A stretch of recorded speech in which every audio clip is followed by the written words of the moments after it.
আসসালামু আলাইকুম ওয়া রাহমাতুল্লাহি ওয়া বারাকাতুহু। প্রিয় দর্শক, আমার সামনে আছেন একজন পলিপাস রোগী। ওনার নাকের প্রচন্ড পরিমাণে নাকের হাড় বাঁকা এবং নাকের পলিপাস এরকম বৃদ্ধি পাইছে যে নিঃশ্বাস নিতে অনেকটা কষ্ট হয়। তো ভাই আসছেন এলাকারই। এর আগে ওনার ভাগিনী বোন ওনাদের চিকিৎসা করাইছেন। আল্লাহর রহমতে ওনারা সুস্থ আছেন। অনেকদিন যাবতই ঠান্ডা জনিত সমস্যার কারণে ভুগতেছে, কষ্ট করতেছে, নাক নিঃশ্বাস নিতে অনেকটাই সমস্যা হয়। তো শেষমেশ আসলো, চিকিৎসা করলো। এতক্ষণ পর্যন্ত চিকিৎসার পদ্ধতি আপনারা একটু আগে দেখছেন। তো ভাই নাম কি আপনার? আমার নাম মোহাম্মদ আবু হাসান। আবু হাসান, এমনিতে আপনার এই পলিপাস নাকের যে মাংস বৃদ্ধিটা হয়েছে এবং কি নাকের হাড় বাঁকা, এটার কারণে কি কি সমস্যা হইতো? এটার কারণে সবসময় ঠান্ডা লেগে থাকতো, নিঃশ্বাস নিতে পারি না, ঘুমাইতে গেলে নাক দিয়ে নিঃশ্বাস নিতে পারি না, হা করে নিঃশ্বাস নিতে হইতো, অনেক কষ্ট হইতো। এটা কত বছর যাবত এই সমস্যাটা? এটা দীর্ঘ 2 বছর। 2 বছর। এমনিতে ঘুমাইতে গেলে সবচেয়ে বেশি নিঃশ্বাসটা বন্ধ হইতো, আর ধুলাবালি গেলে ঠান্ডা লেগে যেত। এখন চিকিৎসা যে করলেন, মানে অনেক অপারেশন থেকে কি অনেক কষ্ট বেশি? না, এটা তো ওই যে আমার বড় মধ্যে বাগিয়ে করলাম, এখন ভালো হয়েছে দিকে আবার আমি আসলাম। আচ্ছা, যাক আলহামদুলিল্লাহ। এখন যে আপনার চিকিৎসা করছেন, এতক্ষণ 2 ঘন্টা মতো সময় লাগছে, একটু বেশি সময় লাগছে। যাদের একটু সমস্যা বেশি তাদের একটু সময়টা বেশি লাগে।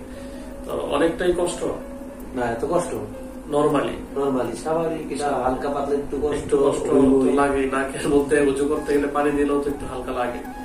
তো এই ক্ষেত্রে ভাইটার জন্য দোয়া করবেন, আল্লাহ তাআলা যেন খুব দ্রুত সুস্থ করে দেন। তো আসলে নরমালি নাকের মাংস বৃদ্ধি প্রথম যাদের সমস্যাটা হয়, পলিপাস বা টার্বিন একটা বাড়ে, তারা সাথে সাথে যদি ডাক্তারের কাছে গিয়ে ভালো একটা ট্রিটমেন্ট নিতে পারে, তাহলে পরবর্তীতে নাকের হাড় বাঁকা হয় না।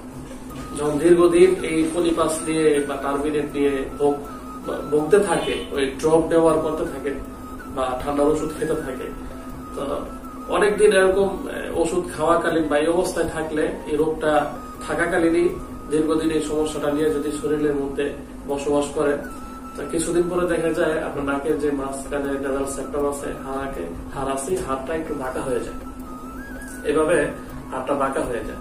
হ্যাঁ, তো বাঁকা হয়ে গেলে দেখা গেছে যে যেই সাইড নিয়ে টার্বিনেট মাংস বৃদ্ধি অল্প একটু হয়েছে, ওইটাও দেখা গেছে যে টোটালি বন্ধ থাকে, সবসময় একটা বন্ধ থাকে। আর এই হাড় বাঁকার কারণে আপনার এই যে এই সাইড গুলাতে সাইনাসের অংশ থাকে। আপনার যে নাকে যে ওষুধ দিচ্ছে, ওষুধ দেওয়ার পরে কিন্তু মোটামুটি নাক থেকে অনেক ময়লা পড়ছে। তো এটা হলো সাইনাসের যে মিউকাস গুলো আছে, মিউকাস গুলা পড়ছে। এগুলা এইদিকে এই সাইড সাইনাসের জায়গায়, এগুলোর মধ্যে পানি জমে, সর্দি জমে ইনফেকশন হয়ে যায়। এগুলাই পরবর্তীতে ওষুধ লাগালে পড়ে যায়, পরে নেক্সট মাথা ব্যথা করে যায়। তো নাকের হাড় বাঁকাটা হইলে বা বেশি পলিপাসটা দীর্ঘদিনের সমস্যাটা থাকলে আপনার সাইনাসের এটা কারণ হয়ে যায়, সাইনাসের লক্ষণ গুলা দেখা দেয়। আগে থাকতে যদি চিকিৎসা নিতে পারে, তাহলে মোটামুটি সাইনাসটা আক্রমণ করতে পারে না, আর এই নাকের হাড়টাও বাঁকা হয় না, যার কারণে মাথা ব্যথা, অস্থিরতা কাজ করে, খিটখিটে মেজাজ থাকে, খাওয়া দাওয়ার রুচি থাকে, গ্রাম শক্তি কম পাওয়া যায়। এই সমস্যাগুলা দেখা গেছে যে খুব দ্রুত সেরে যায়। এটা যদি ফার্স্টে চিকিৎসাটা নিতে পারে, দীর্ঘদিন দেখা গেছে এরকম বৈশা থাকে, ট্রিটমেন্ট না নেয়, তাহলে এই যে সমস্যাটা হয়। ওনার অবস্থাটা খুবই খারাপ, তারপরও ট্রিটমেন্ট করলাম আল্লাহর রহমতে। বাকিটা আল্লাহ ভরসা। এখন কি নাক খোলা আছে? এটা মনে হয় খোলা, এটা বন্ধ আছে।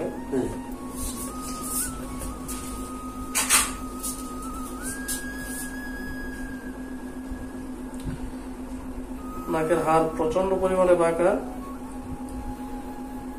এই সাইডটা ওষুধ লাগাইছি, 2-3 দিনের মধ্যে আল্লাহ যদি কবুল করে, তাহলে ভিতরের মাংস বৃদ্ধিটা শুকিয়ে জোরে পড়ে যাবে। হ্যাঁ, তবে এর মধ্যে আপনি টক জাতীয় যত ফল আছে, ভিটামিন সি যুক্ত খাবার, এগুলা খাবেন বেশি।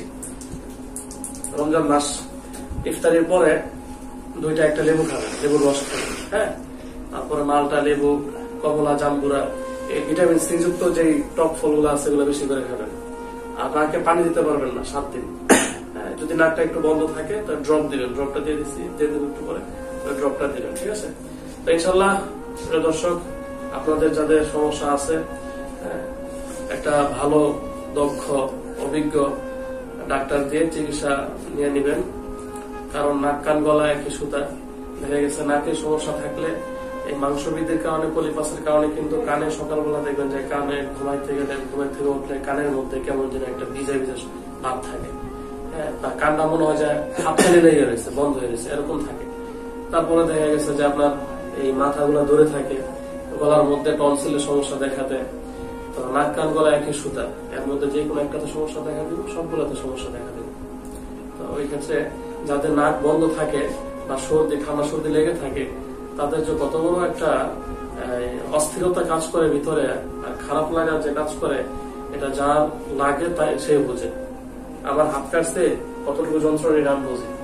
ওই ক্ষেত্রে যাদের এই সমস্যাটা, আপনারা আশা করি খুব দ্রুত চিকিৎসা নিয়ে নেবেন, ভালো জায়গাতে চিকিৎসা নেবেন, ইনশাল্লাহ সুস্থ হয়ে যাবেন। তো ভাইটির জন্য দোয়া করবেন, আল্লাহ তাআলা যেন ভাইটিকে খুব দ্রুত সুস্থতা দান করেন। এবং ভাইও আমার জন্য দোয়া করবেন সুস্থ হওয়ার পরে, যাতে আল্লাহ তাআলা মানুষের এই সেবাটা তো সঠিকভাবে দিতে পারি, খেদমতের সহিত দিতে পারি। আল্লাহ যাতে আমার এই সেবা কবুল করেন। ঠিক আছে।